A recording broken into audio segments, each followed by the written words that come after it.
Assalamualaikum everyone. So you are with me, Madam Wan Shaz, and this is going to be your first tutorial class untuk second semester. Okay, so before we begin with our tutorial class, kita akan tengok dulu what we call a semester teaching plan. So this teaching plan can be found ataupun awak boleh access dalam awak punya Google Classroom. Mungkin ada yang dah ada kelas yang dah ada dalam Google Classroom dia, ada yang belum lagi.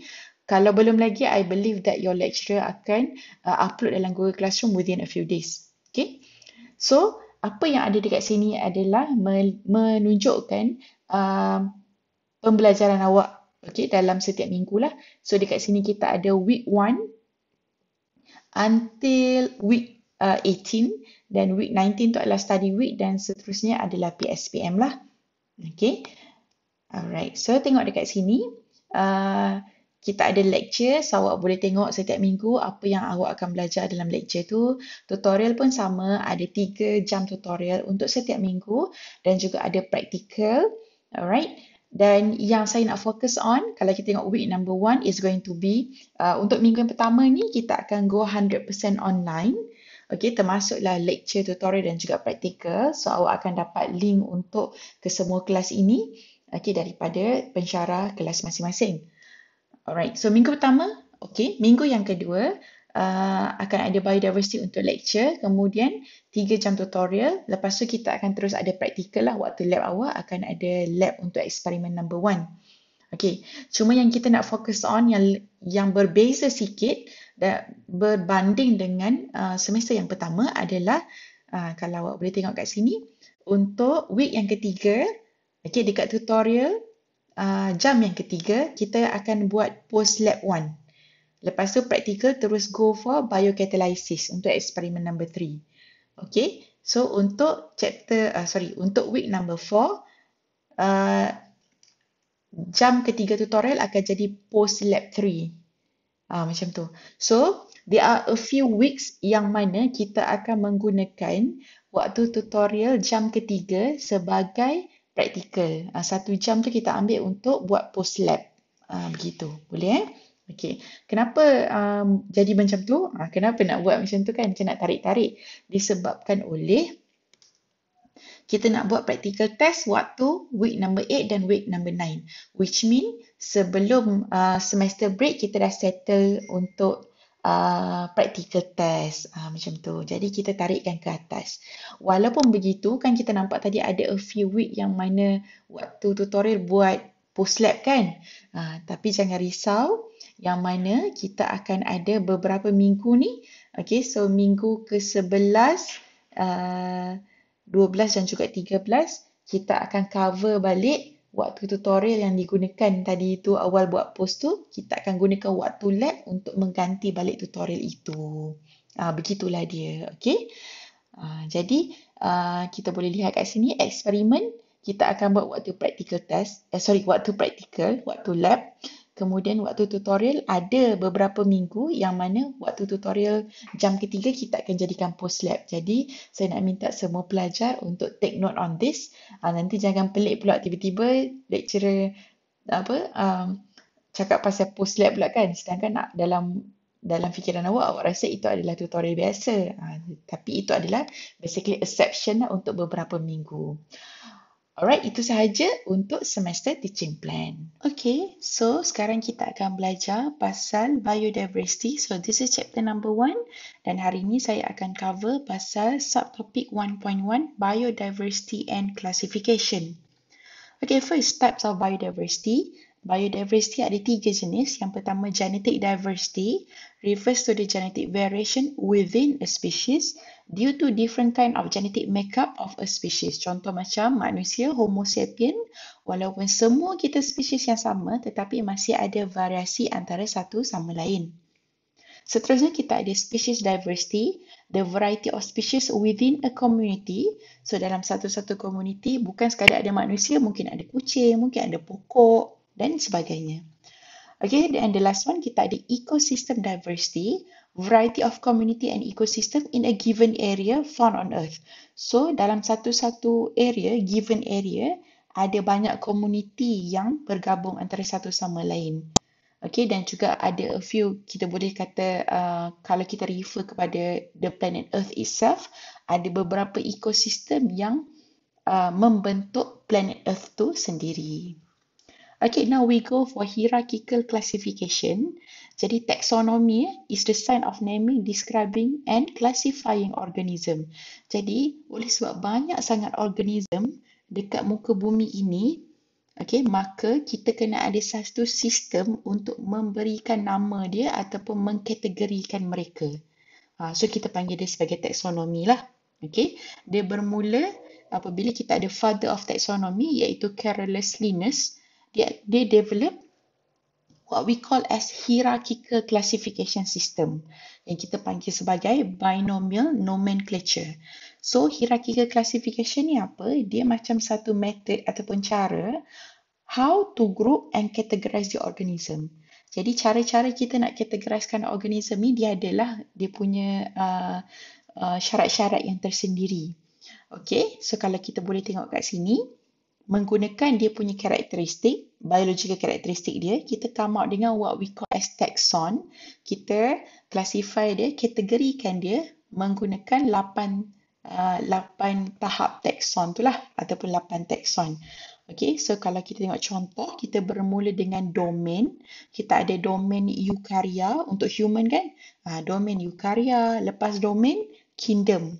So dia sebenarnya adalah daripada sesuatu yang besar kepada sesuatu yang kecil. Dia macam zoom in on something. So kita bermula pada domain. Yang paling besar domain. Lepas tu kita kecilkan lagi. Dalam domain tu kita go for what kingdom they are. Lepas tu kita kecilkan lagi kepada phylum. Kecilkan lagi kepada class, order, family, genus. And the last one adalah species. Jadi kita tahu yang kita selalu sebut dan kita well aware of adalah dia punya species. Contoh macam manusia, kita tahu manusia adalah Homo sapien. Tapi Homo sapien tu macam mana datang nama tu? Inilah cara dia datang. Dan Homo refer kepada jenis. Dan kalau kita sebut nama penuh dia Homo sapien, itu adalah nama species dia lah. Contoh yang kedua, kita ada mango. Okay, so mango, jenis dia adalah Mangifera. Dan kalau kita nak sebut nama saintifik dia penuhnya adalah Mangifera indica, refer kepada pokok mango tu sendiri. Okay, alright, so kalau kita boleh tengok sebelah ni, dia kata remember, how to remember. Yang ni soalan-soalan popular juga, jadi kena tahulah dia punya taxon ni kan. So dia guna King Peter came over for good spaghetti. So itu cara nak mengingat lah, awak boleh ada cara tersendiri untuk mengingat. Alright, dan before kita go for the classification system, saya nak bagi tahu ataupun saya nak berkongsi cara-cara untuk menulis scientific name. Okay, contoh kita ada Mangifera indica. Cara menulis dia. Kalau kita tengok kat sini, kalau tengok dalam buku, dia menulis menggunakan komputer. Jadi kita kena italickan semua. Tapi kalau kita tulis dengan tangan kan, handwriting, kita tak boleh nak italic dia. Jadi kita kena underline. Okay, so kita ada 3 cara untuk menulis. Yang pertama, okay, contoh kita ada Mangifera indica. Kita kena ingat huruf yang pertama kena huruf besar. Contoh Mangifera. Okay, dan bila perkataan yang kedua, perkataan spesies dia iaitu indica, kita kena guna huruf kecil untuk huruf yang pertama. So, I kena huruf kecil, indica macam tu. Dan kita kena ingat juga, kita kena underline. Banyak mana nak underline? Underline 2, sebab 2 perkataan. Mangifera 1 underline, indica 1 underline. Boleh Okey, cara yang kedua. Kita tak nak letak nama panjang, kita nak pendekkan dia sikit. Contoh kita nak letak M indica, boleh? Contoh biasa kita gunakan E. coli kan? E titik coli. So contoh yang ni kita nak guna Mangifera indica. So M titik lah. M titik indica. Masih juga M kena huruf besar, I kena huruf kecil. 1 underline untuk M, 1 underline untuk indica. Masih ada 2 underline juga. Okay. Contoh yang ketiga. Kadang-kadang kita jumpa yang ni juga. Okay, apa tu? Okay, contohnya kita tak nak letak nama indica, kita nak letak nama jenis, tak nak letak nama spesies. Kita nak sebut jenis Mangifera, pandai-pandailah cari apa nama spesies tu kan. Okay, kita nak go for macam sedikit general. So kita nak letak Mangifera. Okay. Tapi tak nak letak indica, kita boleh letak SP. SP titik ni maksudnya species. Mangifera kena underline, tapi species tak payah underline. So exception untuk yang ni, bila kita letak Mangifera species, maka hanya Mangifera saja kena underline, SP tak payah underline. Okay. So ini adalah 3 cara. Semua orang saya nak minta tolong tulis. Oh, buku tak sempat lagi kan? Tak sampai lagi betul. Nanti bila dah dapat buku, tolong tulis benda ni. 3 cara untuk menulis scientific name. Alright? Okay, now we go for the classification system. Kita ada 2 sistem, iaitu 5 kingdom dan juga 3 domain system. Okay, yang pertama 5 kingdom system been proposed by Robert Whittaker.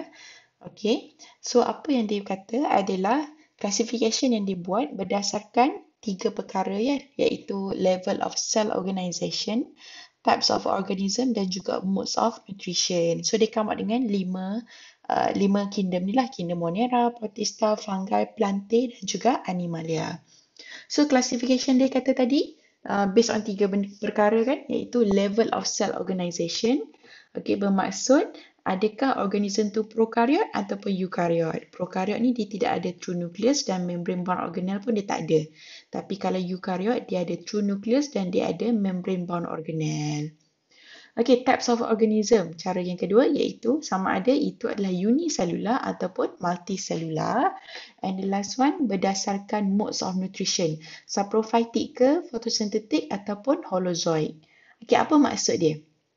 Saprophytic ni adalah organism itu secrete enzyme, okay, for extracellular digestion and absorb nutrient. Okay, contohnya apa? Contoh, saya bagi contoh, kita ada kita punya fungi ataupun mushroom contohnya. So mushroom ni dia duduk dekat atas batang kayu. Mushroom ni cara dia makan adalah dia secrete enzyme keluar daripada badan dia. Okay.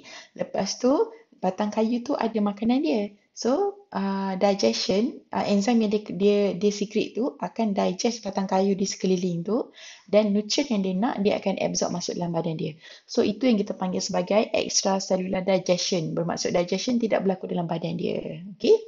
Remember mushroom ni fungi tau. Dia bukan buat fotosintesis, dia tak ada daun. Jadi dia adalah cara dia makan menggunakan saprophytic. Photosynthetic, okay, of course semua orang tahu dia adalah daripada perkataan photosynthesis, okay, organism yang convert light energy kepada chemical energy. And the last one adalah holozoid. Ini cara manusia dan juga animals makan. Macam mana? Kita makan, masukkan makanan dalam badan kita, enzim akan being release dalam kita punya sistem badan, dalam kita punya digestive tract. Lepas tu badan akan absorb nutrien yang kita nak. Yang kita tak nak macam mana? Yang tak nak kita akan keluarkan daripada badan kita lah. Okay, iaitu kita pergi toilet. Contoh macam tu. Okay. So ini cara dia. Kingdom ada 5. Okay, yang pertama kalau prokaryote unicellular dia akan go for kingdom Monera. Kalau dia tu eukaryot, mungkin unicellular ataupun multicellular, dia akan go for kingdom Protista. Eukaryot, lepas tu dia multicellular. Tapi kalau cara dia makan adalah autotroph, dia akan go for kingdom Plantae. Kalau cara makan dia adalah saprophytic, dia akan go for kingdom Fungi. Kalau cara makan dia adalah heterotroph, dia akan go for kingdom Animalia. Boleh Okay.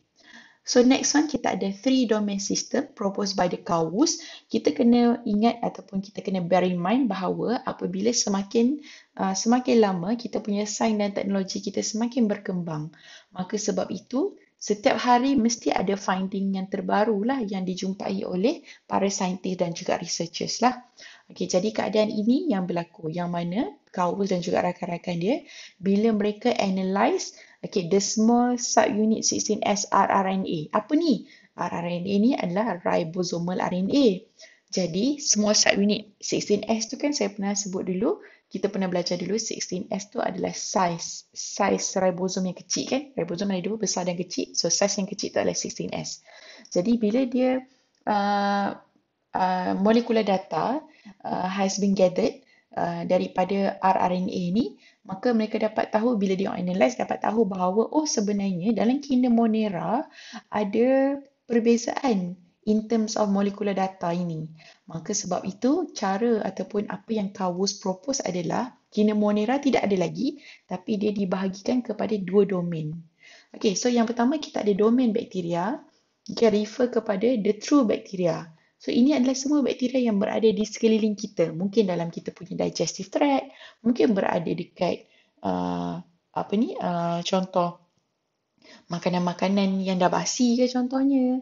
Okay, so semua di sekeliling kita lah dalam air and so on. So ini semua bakteria. Contohnya adalah yang kita selalu dengar. Contoh E. coli, cyanobacteria. Okay. Seterusnya kita ada domain archaea, iaitu bakteria live in extreme environment. So dia ni adalah dia unicellular macam bakteria, tapi dia selalu duduk dekat kawasan-kawasan yang ekstrim. Contohnya dekat mana? Kawah gunung berapi, duduk dekat mata air panas. Okay, example, Sulfolobus species. Sulfolobus ni daripada perkataan sulfur. Dia adalah bakteria yang menggunakan sulfur sebagai sumber makanan dia. So, dia tak ada dekat tempat kita di sekeliling kita dia tak ada. Dia hanya ada dekat tempat-tempat ekstrim yang tertentu sahaja. Okay, and next one kita ada domain eukarya. Okay, so dia adalah 4 kingdom yang lain lah. Kingdom protista, fungi, plantae dan juga animalia. Okay, so kalau kita boleh tengok kat sini, perbezaan antara Kawus dan juga Robert Whittaker adalah Kawus come out dengan nama domain. Okay, ada 3 domain. Dan dia sebenarnya pecahkan Kinemonera kepada 2 domain. Dan the other 4 kingdom akan masuk di bawah domain eukarya.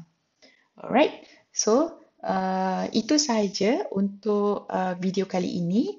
So I'm very sorry sebab saya rasa saya punya sound tak okey sangat untuk hari ini. But then I wish you all the best dan saya harap awak belajar sesuatu daripada video ini. Alright, so thank you everyone. Bye-bye.